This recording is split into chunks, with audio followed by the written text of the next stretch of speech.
Amis de la liberté, de la démocratie et de la bonne gouvernance, salut à tous et à chacun et bienvenue à ce nouveau rendez-vous de votre émission Le Grand Déballage qui s'intéresse aujourd'hui à l'exploitation de l'or au Burkina Faso. Est-ce que notre or nous apporte beaucoup? Est-ce que notre or peut nous sortir du sous-développement? On en parle largement avec quelqu'un qui a consacré plus d'une décennie à faire en sorte qu'il y ait la transparence dans l'exploitation de l'or au Burkina Faso. Monsieur Jonas Ien, qui est le directeur de programme de l'ONG Orcad, est avec nous. Monsieur Ien, bonsoir. Bonsoir. Bienvenue sur le plateau de l'émission Le Grand Déballage. La première question que l'on pose à tous nos invités, comment vous allez, vous, côté famille et santé et tout le monde? Oui, personnellement, je pense que je vais bien. Du point de vue apparence, en tout cas, je peux dire que je vais bien. Peut-être vous connaissez les médecins. Il suffit qu'ils prélèvent quelque chose, on vous regarde dans l'air, peut-être apparaît pour dire que bon, il y a quelque chose qui ne va pas. Du point de vue apparence, en tout cas, je pense que je vais bien, la famille aussi va bien. Moralement, vous tenez le coup avec l'insécurité et tout ce que nous vivons? Si c'est ça, tenez-vous tranquille. Hein. Je n'ai jamais connu un moral bas. Depuis que j'existe, je n'ai jamais connu un moral bas. Quand vous avez le moral bas, ça veut dire que vous n'avez plus espoir. Et quand vous n'avez pas espoir, vous ne vivez plus. Quand je parle de moral, je fais référence à la situation sécuritaire que nous connaissons dans notre pays. Mais c'est justement en ce moment-là qu'on doit avoir le moral très haut. Parce que nous devons tenir notre drapeau très haut. Nous devons tenir notre pays très fort. Nous devons l'attraper très fort. Donc ce n'est pas le moment d'avoir un moral très bas. Comment vous avez vécu les derniers événements liés notamment à l'embuscade de Déhou? Terrible. Depuis d'ailleurs les attaques au Burkina Faso, c'est des épreuves très difficiles que nous vivons en tant que citoyens. C'est pas facile du tout, mais comme j'ai dit, nous devons à chaque fois essuyer rapidement les larmes et tenir le flambeau très haut parce que la victoire doit être au bout du combat. Pensez aux enfants, aux épouses, aux familles de tous ces soldats qui tombent au quotidien. C'est ça qui rend la situation très difficile et si vous n'êtes pas très fort effectivement, vous pouvez à un moment donné craquer, baisser complètement le moral. Quand on pense à ses enfants, à ses veuves, à ses orphelins, ce n'est pas du tout facile. Mais tout ce qu'on peut faire pour tout ce monde-là, c'est d'arriver à recouvrir tout le territoire national, à ramener la paix. Je pense que ces familles-là sentiront que certains de leurs sont partis pour la cause de ce pays-là. Je pense que c'est la plus grande satisfaction qu'on puisse leur donner en ramenant la sécurité tout en reconnaissant le sacrifice ultime que ces gens-là ont fait pour nous. Est-ce que Jonas, il y a des insomnies aujourd'hui? Le pays des hommes intègres, jadis un havre de paix qui aujourd'hui finalement est devenu un bourbier dans lequel on s'enlise au quotidien. Oui, on ne peut pas ne pas avoir des insomnies parce qu'effectivement, quand vous saviez comment vous vivez dans votre pays et que subitement vous vous retrouvez dans une situation où il n'y a plus de sérénité, vous ne pouvez plus avoir cette tranquillité de faire ce que vous voulez, de circuler sur le territoire national comme de par le passé, ça fait vraiment des insomnies. Et ça fait partie des raisons pour lesquelles nous devons renforcer le combat pour retrouver en tout cas la situation d'avant. Retrouver la situation d'avant. On reviendra là-dessus tout à l'heure, un peu plus tard dans l'émission. Je voudrais qu'on ouvre à présent le gros chapitre consacré à l'exploitation de l'or. Ça fait plus de 10 ans que vous travaillez sur l'or et les retombées pour le Burkina Faso. La première des choses, quand la question de la réquisition de l'or est intervenue, vous avez été l'une des premières personnes à faire une déclaration là-dessus. Visiblement, vous avez été déçu par ce que vous avez constaté. Je ne dirais pas de déclaration, mais j'ai cru avoir apporté un élément d'éclairage sur cette affaire de réquisition. Non seulement des gens m'interpellaient pour comprendre de quoi il s'agit, et je voyais aussi que les choses allaient dans tous les sens. J'ai jugé utile d'apporter des éléments de contribution pour situer un peu les gens sur de quoi il s'agit. Et évidemment, j'en ai profité également pour élever un certain nombre d'insuffisances liées à ce que je qualifie de visions que nous n'avons pas eues du tout depuis le départ dans le processus d'exploitation de notre or, ce qui fait qu'aujourd'hui, nous sommes tombés dans cette situation et en plus le citoyen continue à s'interroger sur l'impact de l'exploitation de l'or sur son quotidien. Parce que n'importe quel citoyen aujourd'hui vous dira qu'il ne sent pas que nous sommes un pays qui exploite l'or, parce que même avant les questions difficiles que nous connaissons aujourd'hui, on ne le sentait pas. On entendait parler des milliards, mais ce qu'on constatait sur le terrain, c'est la pauvreté grandissante au sein des communautés où l'or est exploité, c'est des préjudices environnementaux à ne pas finir. Donc, comment on peut nous qualifier de pays miniers alors que nous vivons tout à fait le contraire. Donc, c'était l'occasion aussi de relever une sortie d'éclaircissement qui prouve aussi qu'il y a une certaine maîtrise de la question de l'exploitation de l'or au Burkina. Faisons une escale sur les 200 kilos qui ont été réquisitionnés pour la mine de Semafo. Alors, pour vous qui êtes dans le domaine depuis des années, quel est l'équivalent en termes de chiffres de milliards pour le Burkina? Et c'est une première parce que le Burkina n'a jamais connu de mémoire une telle situation. C'est une grande première tout de même. Non, l'équivalent en termes monétaires dépend du coût de l'or du moment. Certains évoquent des chiffres allant de 7 à 8 milliards tout au plus. Oui, je crois avoir vu ces chiffres-là également. Que si on doit les évaluer à l'heure actuelle, au plan international, ça équivaudrait à quelque chose comme 7 milliards de francs CFA, de 200 kg. 200 kg, 7 milliards. À l'échelle d'une nation, ça pose quand même problème. Non, attention, parce que là c'est une situation particulière. Les 200 kilos, c'est une quantité que le gouvernement a demandé auprès des sociétés minières pour acheter. Lui seul sait ce qu'il veut faire avec.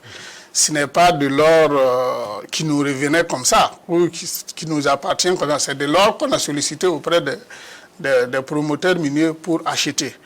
Pourquoi 200 kilos au lieu de 300, au lieu de 100, au lieu de 800? Bon, on a vu aussi d'autres chiffres que le tout fait 500 parce qu'on en a demandé 300 ailleurs. Donc, certainement, sur la base de leurs besoins, ils ont demandé cette quantité-là. Donc, on ne peut pas dire si ça nous aide ou pas parce que ce n'est pas quelque chose qui nous revenait de droit. Est-ce que cet arrêté en question qui date du 14 février 2023 est normal? Oui, il est normal. Il est normal dans la mesure où la loi qui encadre le secteur minier l'a prévu. Et c'est d'ailleurs en application de cette disposition, notamment l'article 16 du Code minier, que le gouvernement a réquisitionné ces quantités de kilogrammes pour ses besoins. Donc c'est bien prévu et c'est normal. Mais pour vous, dans vos déclarations, on a vu en partie, vous avez dit que nous sommes rattrapés par la légèreté avec laquelle on a géré le secteur minier pendant des années. On a eu tout sauf de la vision dans ce secteur. Est-ce que finalement l'histoire vous réhabilite parce que vous avez mené un combat de par le passé, vous n'avez pas été entendu? Personnellement, j'étais convaincu qu'un jour l'histoire allait nous réhabiliter. Ah oui, à ce point-là? Ah oui. Vous étiez sûr à 100%? À 100%, sinon même à plus de 100% que ça allait nous rattraper. C'était quoi le fondement de cette certitude que vous avez eue? Mais parce que quand on gouverne, on gère un domaine donné sans vision, vous ne pouvez aller nulle part. Et surtout quand on sait que c'est un secteur très stratégique au plan économique, au plan même politique, sans vision du tout, avec cette légèreté, comme je l'ai toujours dit d'ailleurs, vous ne pouvez pas ne pas être rattrapé. Pour la simple raison que, quelle que soit la durée de votre pouvoir, vous serez un jour amené à partir. Et il y aura toujours de nouveaux dirigeants qui vont venir. Et quand les nouveaux dirigeants vont venir, ils vont découvrir d'autres réalités qui font que, de par le passé, il y a des choses qui n'ont pas marché. Donc, vous voulez dire clairement que nous subissons aujourd'hui la mauvaise gestion de cette exploitation depuis le début. Hein. Ça n'a pas commencé maintenant. Le secteur des mines a été mal débuté. C'est à partir de quelle année vous avez constaté? Au début, oui. Si vous prenez vous savez, le départ, l'exploitation minière proprement dite a commencé en 2007. La génération actuelle des exploitations en dehors des expériences malheureuses de Poura et de ce mob qui est devenu actuellement le site minier de Sakane, l'exploitation minière a commencé en 2007.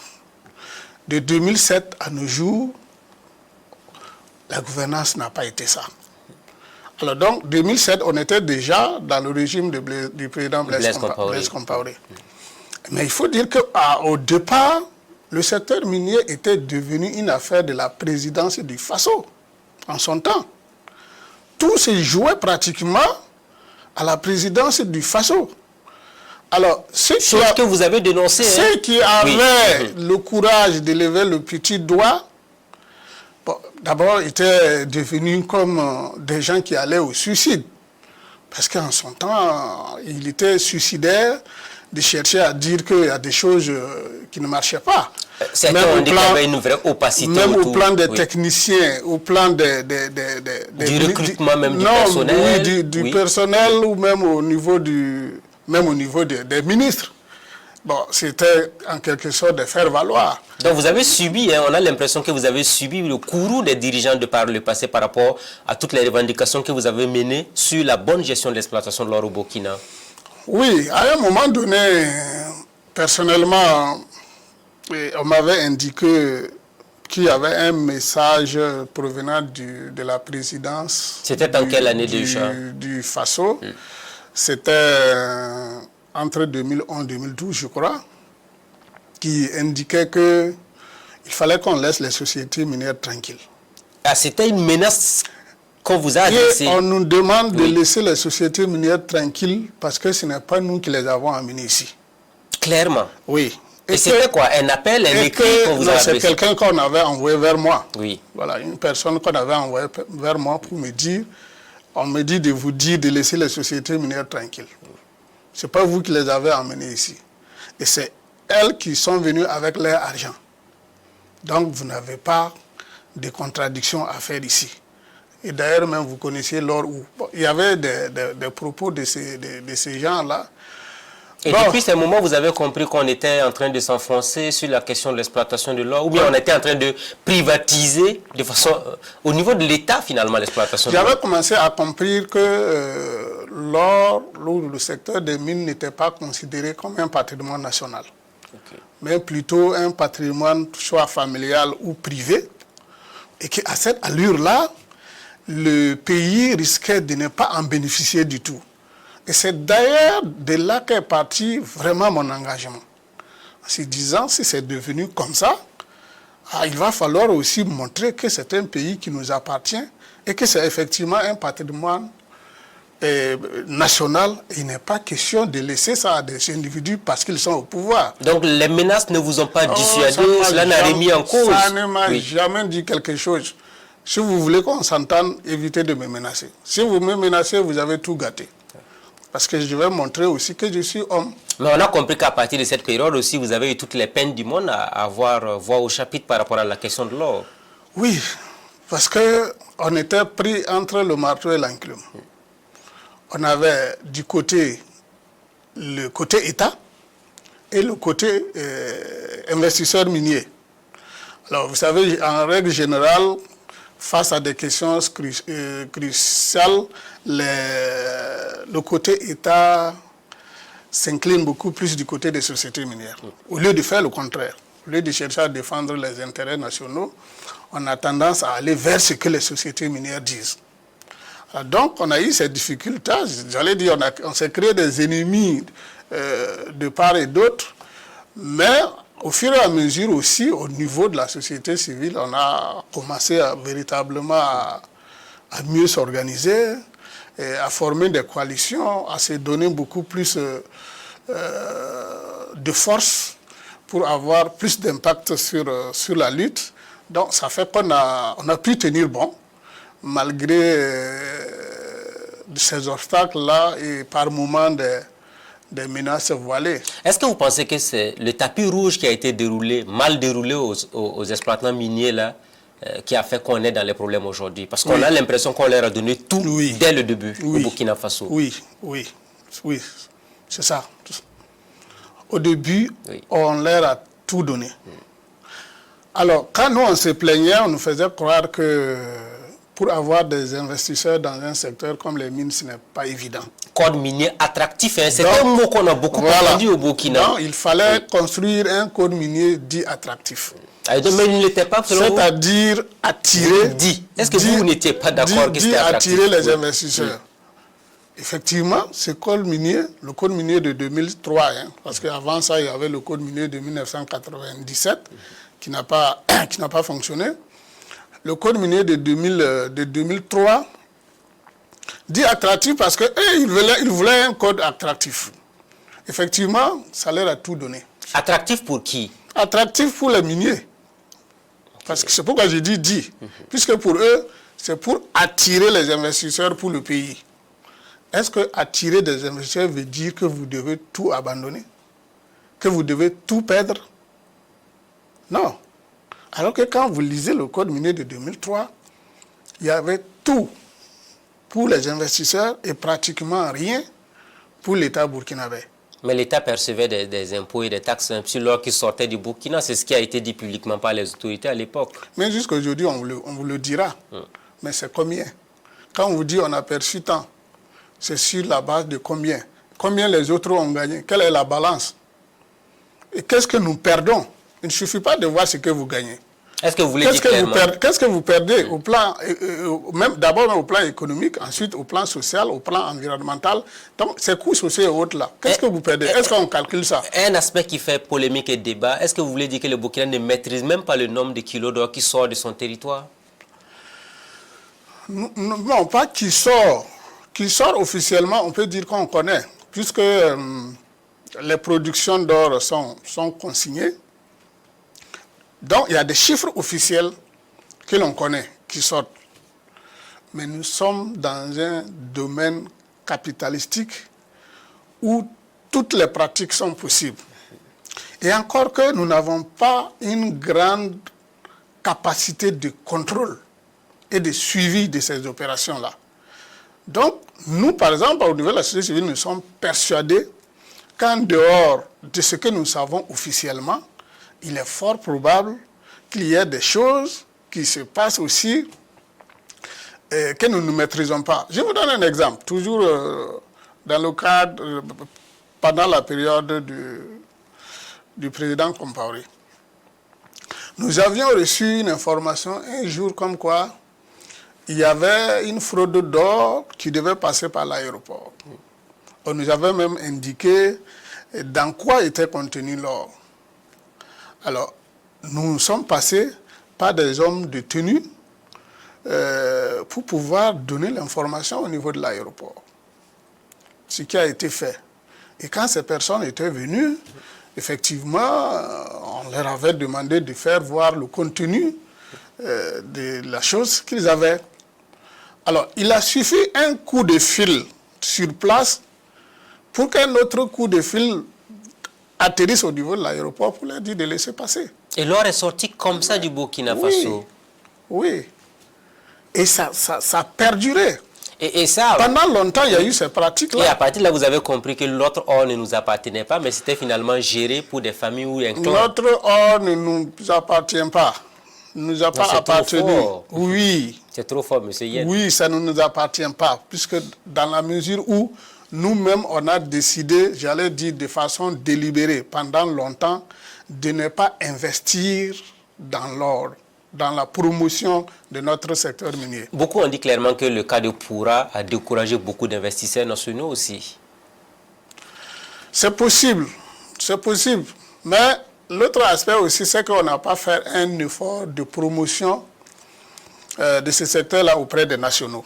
Parce que quand vous savez que vous avez un patrimoine économique aussi important, il appartient à l'État de faire un travail de promotion pour intéresser des nationaux à s'y engager. Parce qu'aujourd'hui, l'or est devenu quelque chose d'extrêmement important au plan mondial. L'or l'a toujours été. Et nous avons aujourd'hui des opérateurs économiques très importants dans ce pays-là. Qu'est-ce qui nous coûtait de les organiser, de les sensibiliser, pour les amener petit à petit à s'intéresser au niveau, dans l'exploitation minière. Les investisseurs miniers vont vous dire que ça coûte extrêmement cher. Oui, ça fait des milliards et des milliards. Alors, ils se mettent en consortium pour le faire. s'il y a des gens, des nationaux qui veulent véritablement s'y engager, ils sauront comment s'organiser pour le faire. Bon, de plus en plus, on sent qu'il y a un départ de certains qui commencent à s'y intéresser, ce qui est une très bonne chose. Donc, à partir du moment où nous-mêmes, on n'a pas une politique de promotion, j'allais dire, de financement de notre propre secteur minier, on peut dire que ça ne nous appartient pas. Deuxième raison qui fait dire que ça ne nous appartient pas, parce qu'on n'a pas une maîtrise véritablement de ce qui s'y passe. On a la preuve, preuve, vous avez appris entre-temps cette affaire des contrôlés, donc qui sont les sociétés minières, qui viennent prendre les contrôleurs, qui sont les agents du ministère des Mines, pour aller se faire contrôler. Comment vous comprenez ça? Quelque chose qui vous appartient, ça peut fonctionner comme ça. Celui que vous devez contrôler, celui qui vient vous prendre à ses frais pour venir, pour aller le faire contrôler. Il y a eu des agents qui ont témoigné, comme quoi ils ont refusé de signer des documents qu'on n'a pas voulu qu'ils lisent, alors qu'ils sont allés en contrôle. Et comme ils avaient été amenés par la société en question. Par la société. Oui. Est-ce qu'il n'y avait pas de pression aussi sur ces mêmes agents-là? Parce que le politique ne s'est pas beaucoup immiscé dans la... Le problème ne vient pas des agents. Oui. Le problème ne vient pas des techniciens. Les techniciens veulent bien travailler. Parfois même, il y a des situations où le problème ne vient pas du ministre. Hein. Ça vient de plus haut. Donc, il y a toutes sortes de cas. Ça vient plus haut. Pendant longtemps, on a vu des responsables de sociétés minières dans ces pays-là qui se comportaient comme un territoire conquis. Ils peuvent survoler le ministre, se rendre directement à la présidence, régler leurs problèmes. De là-bas, on appelle, j'allais dire, le ministre pour lui dire ce qu'il doit faire. Tout ça, on l'a vu. Comme dit le capitaine Traoré, on combat, mais on observe. Nous aussi, on fait la veille citoyenne, mais on observe, on voit ce qui se passe, on est bien informé. L'autre élément qu'on a pu faire comme constat pour avoir fait le tour de plusieurs sites miniers, on a l'impression que c'est des États dans l'État du Burkina Faso. Ah oui. Bon, maintenant encore, ça va un peu. Mais pendant longtemps, c'était des États dans un État. Je l'ai même déjà écrit. Oui. Et j'ai même reçu des représentants d'ambassade en son temps, comme mon article avait apparu, pour comprendre ce que j'ai voulu dire en disant que c'était des États dans un État. Un exemple, je suis allé sur un site une fois, j'ai vu le drapeau d'un pays investisseur dans notre pays sur le site. Mais je n'ai pas vu le drapeau du Burkina Faso. Et ce n'est pas nouveau hein, en plus. On a constaté ça dans beaucoup de sites miniers. Voilà, donc quand je suis venu, j'en ai fait un problème. J'ai saisi le ministre des Mines en son temps, Oui. Qui a saisi son collègue des affaires étrangères, qui ont vérifié, qui ont trouvé que c'était vrai. Et ça fait l'objet d'une question orale à l'Assemblée nationale en son temps pour comprendre de quoi il s'agit. Est-ce que l'État ignorait une telle pratique au niveau des sites miniers au Burkina Faso? Pardon? Est-ce que l'État ignorait une telle pratique? Alors, en tout cas, quand j'avais saisi l'autorité, j'avais indiqué qu'il n'était pas au courant. Il n'était pas au courant? Il n'était pas vraiment au courant, et c'est pourquoi d'ailleurs il a saisi son collègue des affaires étrangères, qui a vérifié, qui s'est trouvé, a trouvé que c'était vrai. Mais ce qui est bizarre, c'est que sur tous les sites miniers, on est censé avoir des représentants de l'État pour la veille quand même, pour contrôler ce qui entre et ce qui sort. Mais comme j'ai dit, en son temps, il ne fallait pas créer des problèmes. Ces projets miniers-là fonctionnaient comme des enclaves diplomatiques. Et les gens aussi ne comprennent pas beaucoup de choses dans le secteur. Hein. Certains pouvaient ne pas signaler par ignorance. Voilà. Donc, il y en a aussi qui pouvaient ne pas se créer des problèmes parce que c'était des gens suffisamment puissants. On ne pouvait jamais avoir raison devant eux. Donc, c'est réservé pour garder leur nez, comme on dit. Revenons donc sur le manque de vision. Est-ce que vous vous êtes dit, c'est à partir de 2003 qu'on s'est enfoncé parce que les textes n'étaient pas bons, et depuis là, vous vous êtes dit, tôt ou tard, cela va nous rattraper au Burkina Faso? Oui, nous on a trouvé que le code de 2003 était un peu exagéré. Exagéré? Exagéré en termes de contenu. C'est-à-dire, comme j'ai dit, c'était tout pour l'investisseur, pratiquement rien pour nous. Et la raison, c'était oui, il faut attirer les investisseurs. Dès lors, là, je ne voyais pas quelle était déjà la vision. Est-ce que pour promouvoir un secteur, il faut faire une loi de cette nature-là? Non. Donc déjà, le départ était faussé. Vous avez dit un peu plus loin dans votre déclaration aussi, la proposition de la société civile était d'éviter la pratique actuelle qui consiste à laisser notre or partir du pays sans aucun représentant de l'État qui suit pour l'affinage, la vente et le rapatriement de l'argent. Là, on a l'impression qu'on ne maîtrise absolument rien quand on suit un peu ce que vous avez écrit. Oui, si vous... Il y a la Cour des comptes qui a fait un audit, je ne sais pas, c'est en 2018, je ne suis pas très sûr de l'année, mais c'est récent, où la question de la production est clairement ressortie, assortie d'une recommandation qui indique clairement que nous ne suivons pas la production. Nous ne suivons pas la production dans la mesure où ce sont des données déclaratives. La société minière vous déclare qu'au cours de cette année, on a produit tant. Et puis elle travaille 24 heures sur 24. Hein. C'est-à-dire que c'est à ne rien comprendre. La mine ne s'arrête jamais. 24 heures sur 24, ça tourne. Donc, on ne suit pas ça. Ça, c'est un. De deux, quand nous laissons sortir notre or pour aller pour l'affinage, donc pour aller enlever des impuretés, et le rendre fin, et avoir de l'or vraiment commercialisable, personne ne suit. On n'est pas là-bas. Hein? Quand l'affinage est fait, on nous donne maintenant le poids de l'or fin.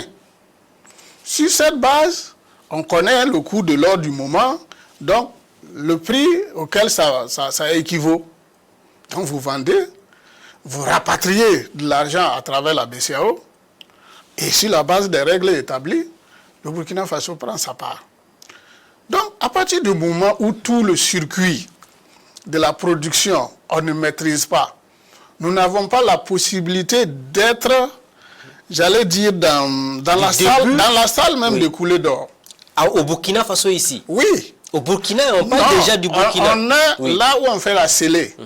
Mais on vous dit, vous ne pouvez pas avoir accès dans la salle, là où on coule de l'or. Vous avez tenté en tant que société civile? C'est pas qu'en tant que société civile. L'État lui-même, on ne lui permet pas de rentrer. L'État lui-même. On dit non, il fait chaud, trop chaud dedans, alors que c'est des gens qui sont dedans en train de couler l'or. Et l'État accepte cette manière. Et pendant longtemps, il y a un autre élément important. Oui. Pendant longtemps, nous avions critiqué le fait que nous n'avons pas le contrôle de la balance des pesées d'or. Puisqu'on nous dit qu'on est là pendant la pesée au moins et pendant les...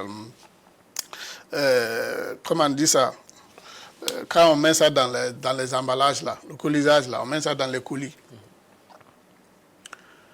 Nous avons dit attention, en son temps, attention, nous n'avons pas la maîtrise des balances. Une balance, c'est une question de paramétrage. Oui.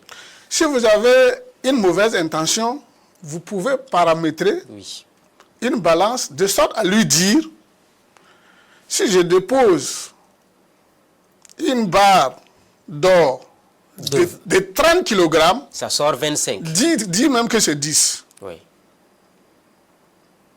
Alors, puisque c'est eux qui amènent leur balance, nous n'avons pas de contre-expertise ici sur les balances.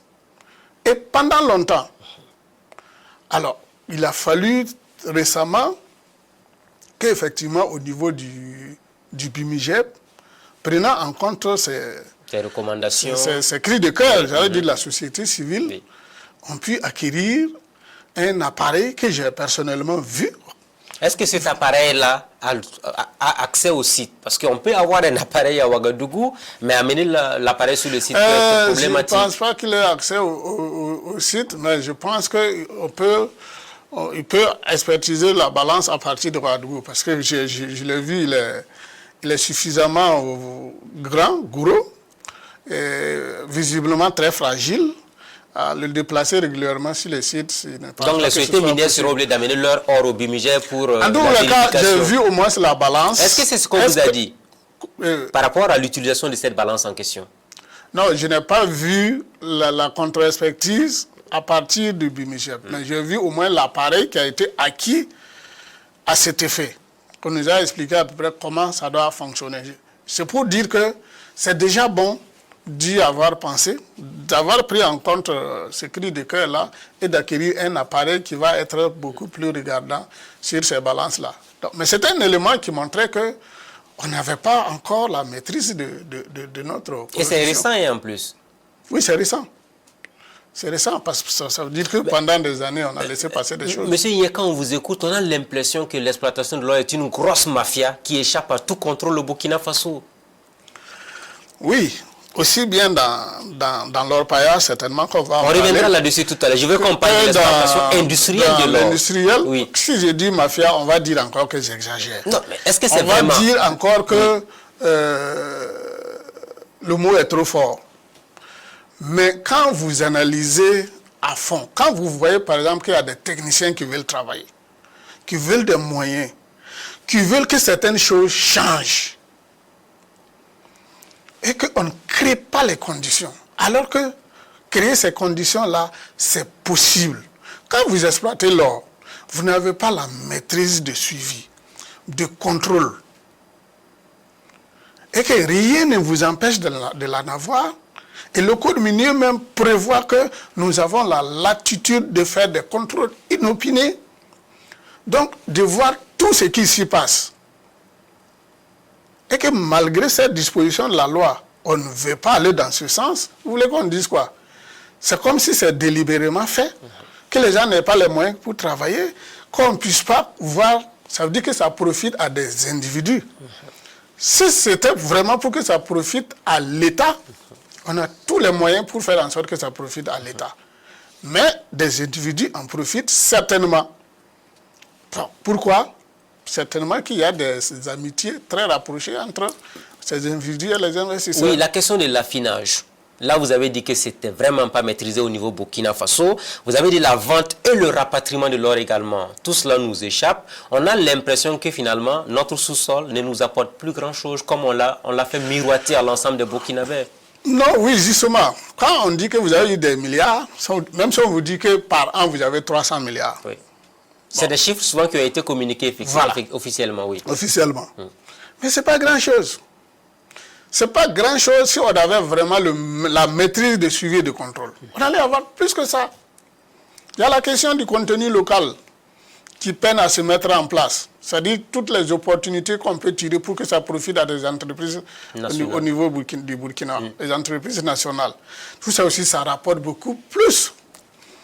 Et même quand on vous donne ces chiffres, je pense que le ministre, c'est le ministre Bachir Ouedraogo, qui avait fait une bonne démonstration en disant que quand on dit que nous avons gagné 300 milliards, dans les 300 milliards, nous avons retourné 150 milliards de TVA, de remboursement de TVA. Il reste quoi? Il reste quoi? Il ne reste pas grand-chose. Donc, si vous rentrez dans les détails, vous allez vous rendre compte que ce qui revient effectivement à l'État, ce n'est pas grand-chose.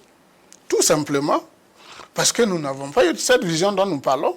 Nous n'avons pas une bonne structuration de suivi et de contrôle de notre secteur minier. Nous ne sommes pas donné les moyens de renforcement des capacités à tous les segments de la chaîne de l'exploitation minière. Ça veut dire qu'à l'heure actuelle, le Burkina Faso devrait disposer en son sein des cadres compétents et en nombre suffisant du point de vue de la fiscalité minière, de l'environnement minier, de tout ce qu'il faut, de sorte que quand ils s'asseyent avec les investisseurs miniers, ils parlent d'égal à égal. Apparemment, ce n'est pas le cas actuellement, selon vous? Il y a des aspects sur lesquels ces gens ils sont très en avance par rapport à nous. Ils sont bien structurés, ils sont bien organisés, ils sont bien formés, ils ont des cabinets spécialisés dans chaque domaine. Quand il y a des sujets sérieux, ils ne viennent jamais seuls. Ils viennent accompagnés de leurs cabinets spécialistes. Mais nous n'avons pas tout ça. Mais c'est tout de même un État. Et c'est la survie des générations futures qui est quand vous voyez des oui. Burkinabés qui sont bien aujourd'hui et qui sont sous-exploités, c'est des individualités, c'est des gens qui se sont battus, qui se sont formés eux-mêmes. Ce n'est pas du fait de l'État. Alors que dans le pays, on a ces intellectuels-là. Dans l'administration publique, on en a. Mais vous allez voir des gens qui sont là, ils sont assis dans leur bureau depuis des années. Ils n'ont pas de recyclage, ils n'ont pas de bourse pour aller se faire former. Alors, je vous raconte, nous avions demandé, pendant la révision du code de 2003, qui a donné lieu au code actuel, partant de ces considérations que je viens de décrire, dire il nous faut créer un fonds de formation et la recherche. Et ce fonds va servir à former des cadres burkinabés à la hauteur des compétences au niveau des sociétés minières. Je vous dis que le jour où nous avions dit ça, paix à mon frère Pierre Thiergou Dabiré, oui. qui était vraiment mon compagnon de départ dans cette lutte, oui. Nous avons tout été rabrouillés par des sociétés minières. Ah oui, parce qu'ils ne voulaient pas en entendre parler. Mais comme j'ai dit, c'est des gens extrêmement intelligents et qui voient loin. C'est ça la vision. C'est qui manque à l'État burkinabé par rapport à cette question. Ils savent que si on a ces compétences-là, il y a certaines pratiques qui risquent de ne plus avoir cours. Mais nous avons été combattus par de propres frères agents de l'État pour aller dans le même sens que les sociétés minières. Oui. Mais on a tenu bon, comme on l'a tenu avec le Fonds minier de développement local. On reviendra là-dessus aussi. Alors là, jusqu'à ce qu'on arrive à faire consigner la création de ce fonds-là dans le projet de code de 2003. Alors que ce sont eux qui sont les bénéficiaires finalement. Mais comment on peut expliquer leurs attitudes finalement? Avant que le projet de code n'arrive à l'Assemblée, oui. je ne saurais vous dire comment ça s'est passé. Toujours est-il qu'on a biffé ce fonds-là. Et quand on a été reçu par la commission de l'Assemblée pour nous entendre, pour nous auditionner sur le projet de loi, c'est là que nous avons signalé à l'Assemblée qu'il y a un fonds. Formation là. Oui, nous leur avons dit, le document qu'on vous a envoyé, il y a quelque chose qui est tombé en cours de route. Et nous avons expliqué de quoi il s'agissait. Mais les députés étaient scandalisés. Je disais, mais comment un Burkinabé peut remettre en cause un instrument comme ça? Quelque chose qui porte même sur le renforcement des capacités, les compétences, entre autres. Et c'est eux qui ont remis ce fonds-là. J'ai fait un suivi en 2020. J'ai vu qu'en 2018, ce fonds-là a engrangé 18 milliards. En 2019, 19 milliards. Donc les années qui ont suivi, je n'ai pas encore regardé. L'objectif, c'était justement pour que ça puisse aider.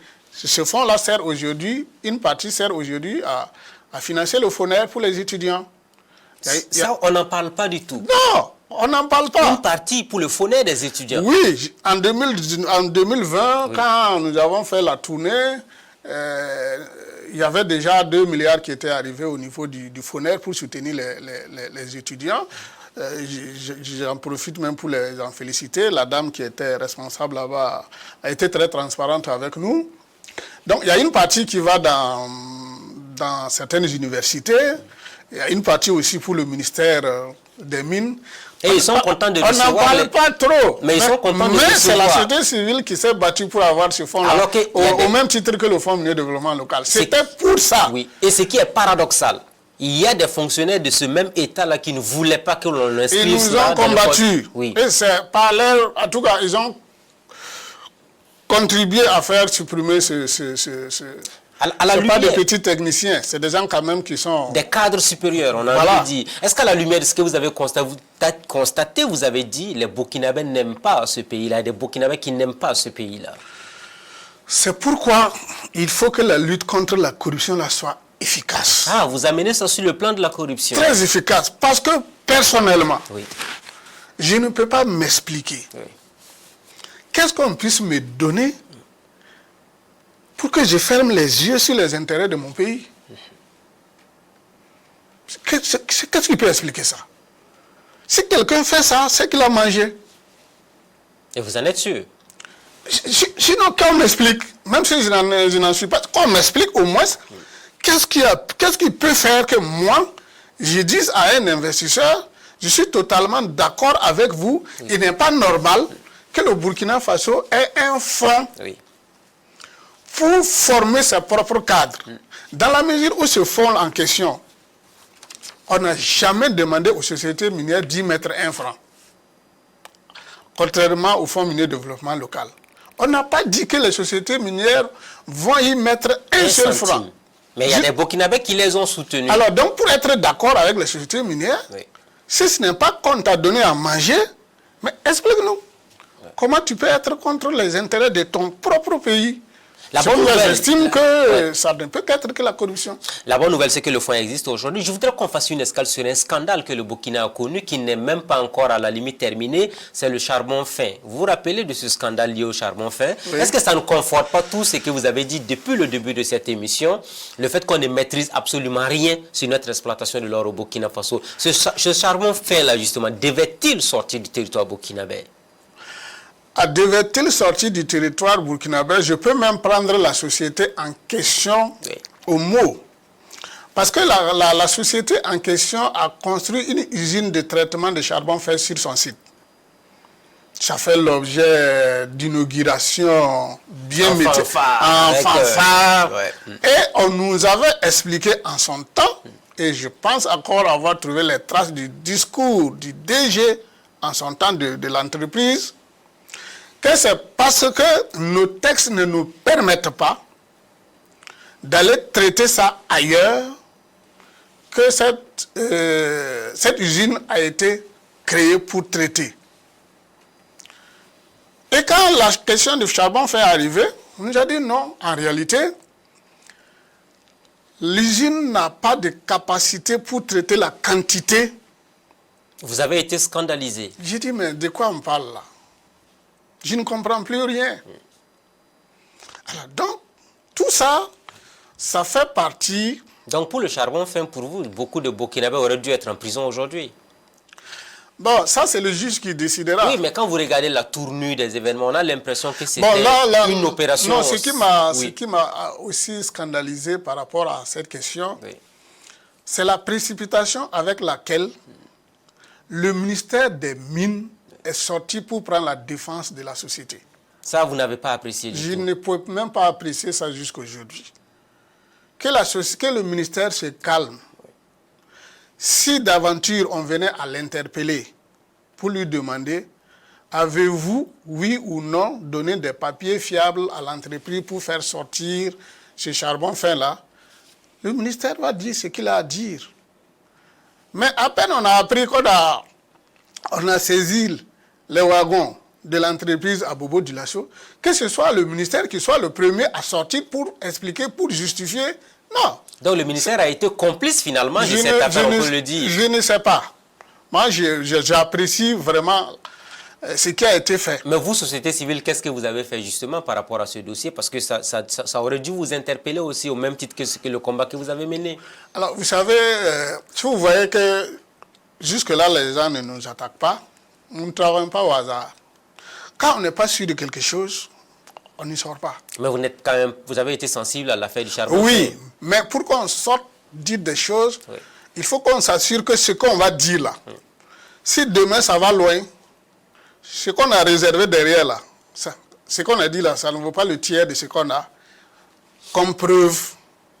Donc, dans cette lancée, au moment où on y était, effectivement, c'est tombé dans le coup de la procédure judiciaire. À partir de ce moment, vous avez vu que depuis lors, Orcad ne s'est jamais prononcé sur cette affaire. Ça supprime même, dirais-je, beaucoup de Voilà, ça supprime. Parce qu'on n'a pas l'intention de perturber la procédure judiciaire. Mais pour vous, le charbon fin ne devait pas sortir du territoire au moins par principe. Si je m'en tiens à l'explication que l'entreprise elle-même a donnée. Et nous avons vu qu'avec ça, il y a eu des antécédents. Il y a eu des charbons qui étaient sortis avant. Mais quand on analyse dans le fond, il y a des choses à dire. Et le Burkina doit récupérer ça, quoi qu'on dise, hein, advienne que pourra, on doit récupérer ce qui est sorti illégalement de notre territoire. Ça, c'est du ressort maintenant de la justice. Hein. Et c'est ce que vous souhaitez sans doute. Nous, on veut voir clair. Alors, l'exploitation de l'or au Burkina, on parle de 80%. Et curieusement, 80%, on est en train de se poser des questions sur notre avenir avec cet or-là. Pour vous, clairement, qu'est-ce qu'il faut faire pour changer les choses? Parce que quand on voit toutes ces montagnes de terre mortes qu'on a dans les sites miniers aujourd'hui, les générations futures vont se poser des questions. On vient enlever ce qui est précieux, on disparaît dans la nature. L'avenir, c'est quoi finalement avec cela?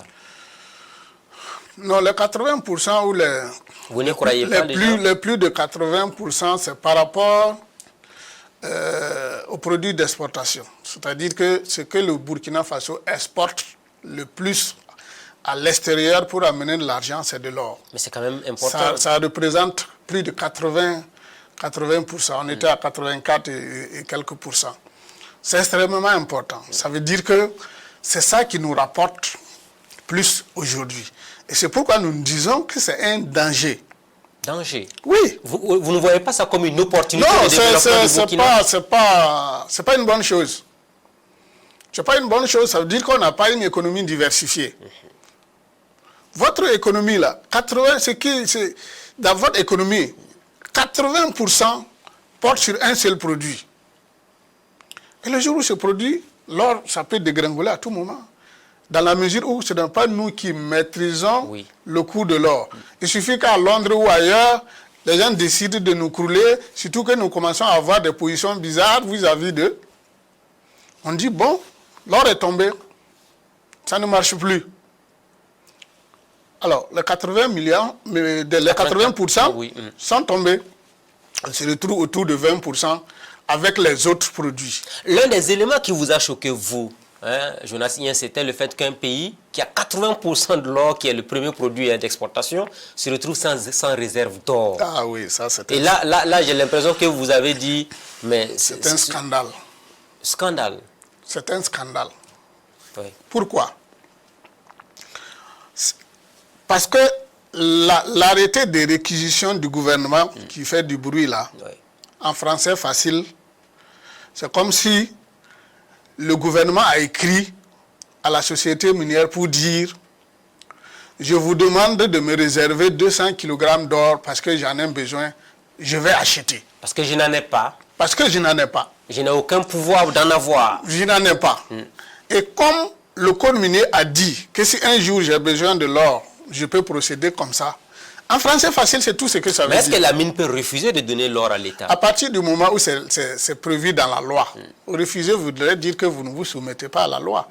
Voilà, c'est ce que ça voudrait dire. Donc, à mon avis, il ne devait pas refuser parce que c'est prévu par la loi. Mais ça soulève une autre préoccupation, un pays qui n'a pas de réserve d'or. À condition qu'il n'ait pas de quoi donner. Alors donc, vous qui produisez l'or, c'est vous qui courez derrière des gens qui achètent votre or pour acheter. Ridicule. Ce n'est pas un scandale, ça? Parce que nous n'en avons pas. Nous n'en avons pas. Nous n'avons pas de réserve d'or. Il y a des pays miniers, des pays qui ne sont pas des pays miniers, qui ont des stocks d'or incroyables. Et comme j'ai dit, si vous avez des réserves d'or importantes, ça veut dire que vous êtes un pays solvable, fiable au plan mondial. Et avec ça, vous pouvez tout avoir. Vous pouvez tout avoir. Nous, on est en train de chercher... Vous pouvez faire toutes les transactions. Nous, au Burkina, on cherche 200, 300. Pour survivre, on a l'impression. Oui, certainement que c'est ce qu'on peut acheter. Comme je dis, la réquisition dont on parle, ce n'est pas pour les retirer de force. Si on prend beaucoup alors qu'on n'a pas de quoi payer, donc certainement cette quantité, c'est ce qu'on peut payer ou c'est ce qui représente les besoins dont nous avons sous la main. Et du coup, quel type de réforme il faut engager rapidement pour éviter ce que nous venons de subir récemment? Il faut qu'on revoie encore nos textes. Il faut revoir le code minier? Oui. Nous sommes pour ça. Il faut encore qu'on revoie nos textes. Parce que les enjeux mondiaux deviennent vraiment énormes. On ne peut pas avoir une richesse comme celle-là et puis continuer à souffrir de cette façon. Dans l'opinion, c'est... On a suffisamment tiré d'expérience, des leçons. Non. Il n'y a pas de sentiment à la matière. Certains vont plus loin pour dire qu'il faut même nationaliser les mines industrielles. Est-ce que c'est possible? Mais quand les gens disent... On comprend ce qu'ils veulent dire. Et c'est ce que nous appelons techniquement l'appropriation de notre secteur. C'est-à-dire faire en sorte que on maîtrise vraiment toute la chaîne de notre secteur. Bon, nationaliser voudrait dire que... on va racheter éventuellement. Oui, d'ici ce soir, bon, le président, le chef de l'État décrète que à partir de maintenant, les capitaux qui sont utilisés pour l'exploitation de l'or au Burkina deviennent des capitaux burkinabés. De gré ou de force. Ah, c'est compliqué. Est-ce que c'est possible? Ah, c'est pas possible, justement. C'est pas possible. Ah, il faut être... Nous sommes quand même un État en ce moment, vous êtes un pays révolutionnaire fou, qui veut vraiment jouer à la dictature.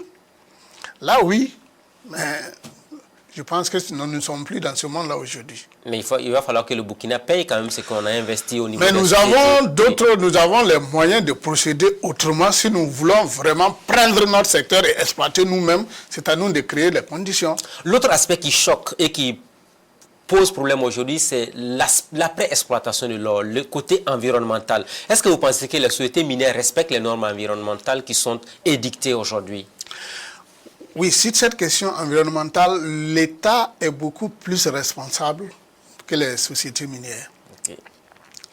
Il y a beaucoup de dispositifs de surveillance de l'environnement dans le secteur des mines, en termes de textes qui sont prévus en la matière. Ce ne sont pas des choses qui se font comme ça à la volée. Et la question environnementale, oui. C'est notamment la réhabilitation. Oui. La réhabilitation progressive et la réhabilitation aussi jusqu'à la fin de la fermeture. Quand on regarde toutes ces terres mortes qu'on voit sur les sites miniers, est-ce que ça peut servir à quelque chose dans l'avenir? Oui, non, les terres, non. Mais peut-être les réhabilitations peut servir à autre chose. Tout dépendra de ce qu'on a pu faire comme étude avant la réhabilitation. Mais c'est pour dire que pour qu'on réhabilite, il faut que la société minière constitue un dossier en la matière. Et qu'il y ait un mécanisme qui regarde et qui autorise, qui contrôle. Pendant longtemps, ce mécanisme n'a pas existé. Il y a eu des sociétés minières qui ont manifesté le besoin de faire la réhabilitation. Mais l'État ne leur a pas donné l'opportunité. En 2020, on a pris un décret ou un arrêté interministériel qui met en place en tout cas les comités nécessaires pour examiner les plans de réhabilitation et examiner également et faire le contrôle des processus de réhabilitation. Orcad même fait partie de ce comité interministériel. Mais jusqu'aujourd'hui, ça ne fonctionne pas. Ça ne fonctionne pas. Et qui en est responsable? Le ministère des Mines ou qui d'autre? Sur ce plan précis, c'est l'État. Puisqu'on dit... L'État, c'est vague. Oui, l'État, c'est le gouvernement d'abord. C'est tout le monde, c'est vous et moi, c'est les institutions. Oui, mais c'est le gouvernement. Mais quelle structure de l'État vous indexez ici? Le ministère en charge de l'Environnement. Voilà, le ministère de l'Environnement qui doit jouer sa partition. Alors, on est pris par le temps. Je veux vous entendre sur le Fonds minier de développement local. Beaucoup ont pensé que ça a été le fruit d'un long combat mené par la société civile. Est-ce que vous en êtes satisfait aujourd'hui? Parce qu'il y a des communes qui disent que le fonds peut être là, mais inaccessible pour le développement local.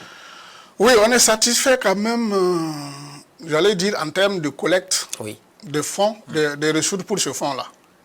Nous sommes aujourd'hui à plus de 150 milliards de ce fonds-là. La bonne nouvelle, c'est que toutes les communes en bénéficient. Les 351 communes, même si vous n'avez pas de site minier. Et les 13 conseils régionaux en bénéficient. Il n'y a pas quelqu'un qu'on a oublié. Sur les 150 milliards et quelques, il y a plus de 144 milliards qui sont déjà au niveau des collectivités.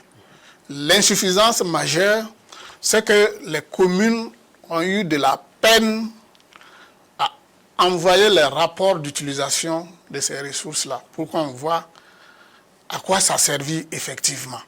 Donc c'est le défi majeur sur lequel nous sommes actuellement pour faire en sorte qu'il y ait beaucoup de transparence dans la gestion de ce fonds-là. Okay. Bon, avec la situation... Il y a beaucoup de mines qui ont fermé. La situation de sécurité aujourd'hui... Ça va baisser, ça joue... Non, ça baisse. Et ça joue aussi sur les investissements au niveau des communes. Parce qu'il y a des communes qui sont vidées de leur monde, alors qu'il y a leur argent du Fonds minier de développement local qui est bloqué quelque part. Je veux qu'on parle rapidement de l'orpaillage, également qui apporte gros à l'économie nationale, même si on n'a même pas la traçabilité. Est-ce que l'État peut avoir le pouvoir de savoir ce qui sort au niveau des sites d'orpaillage? L'orpaillage ne rapporte pas gros à l'économie, si vous voulez, de façon globale. Mais aux recettes de l'État, directement, pas grand-chose. Mais les individus... les individus, ça est beaucoup. Mais notre or qui sort des sites d'orpaillage là-bas, où ça passe par quel circuit? Vous qui avez pu faire des... Il n'y a pas une année où on a pu avoir ne serait-ce qu'une tonne provenant de l'exploitation artisanale de l'or. Une tonne? Mais ça ne vaut pas. Je ne suis même pas sûr que ça vaut... Mais ça passe par quel circuit? Ça vaut 500 kg même d'or. Mais ça passe par quel circuit? Les chiffres que nous avons examinés au niveau des litieux, ça ne vaut même pas 500 kg d'or par an. Malgré ces milliers de sites d'orpaillage sur l'ensemble du territoire. Ça ne sort pas de circuits, en tout cas noirs. C'est la fraude qui marche, c'est le marché noir qui marche. L'orpaillage, tout ça aussi c'est l'État. Si l'État n'a pas créé les conditions nécessaires pour garder l'or produit artisanalement, qui ne sont pas d'une quantité négligeable sur son territoire, ça va continuer à poser problème. Et on a même l'impression que ce désordre-là même profite à beaucoup. On s'achemine vers la fin, pratiquement on est à la fin de l'émission. On va vous dire merci. Merci d'être venu sur le plateau de l'émission Le Grand Débat. Là, vous avez souhaité, là on termine par là, et qu'on fasse encore une nouvelle réforme du code minier du Burkina Faso. Est-ce que vous pensez que cette transition pourrait vraiment, avec tous les problèmes qu'on a là, travailler sur le code minier avant de partir? Le président de la transition l'a promis. Oui. Nous sommes d'avis avec ça. C'est un travail de veille aussi et d'influence que la société civile va faire. Il serait bon qu'avant la fin de la transition, on puisse mettre de nouveaux textes sur le secteur minier en place. S'il y a un seul point, ça ne doit pas continuer comme ça. S'il y a un seul point sur lequel vous souhaitez, vous tenez à ce que ça figure dans le code minier, ce serait quoi? La réserve d'or pour le Burkina? C'est ce qu'on appelle le partage de la production. Le partage de la production. C'est ça qui va nous permettre de constituer les réserves d'or. La mine prend une partie, nous aussi. C'est-à-dire si on produit un certain nombre de lingots, ce n'est plus une question d'aller vendre et puis amener l'argent, on va partager. Chacun prend... 50-50 comme on dit. Bon, même si ce n'est pas 50, il y a une certaine quantité que l'État va prendre, une autre quantité pour l'investisseur. Merci beaucoup, Jonassien. Merci. Merci d'être passé sur le plateau de Burkina Info. On vous souhaite bonne continuation. Continuez à résister à toute cette force financière qui vous ébranle indirectement par rapport à l'exploitation de l'or. Merci pour toutes ces explications que vous avez fournies dans notre émission. Merci beaucoup. Ainsi prend fin le rendez-vous de ce jour. Merci à tous et à chacun de nous avoir suivis. On se dit à la semaine prochaine avec un nouvel invité. Bonsoir chez vous.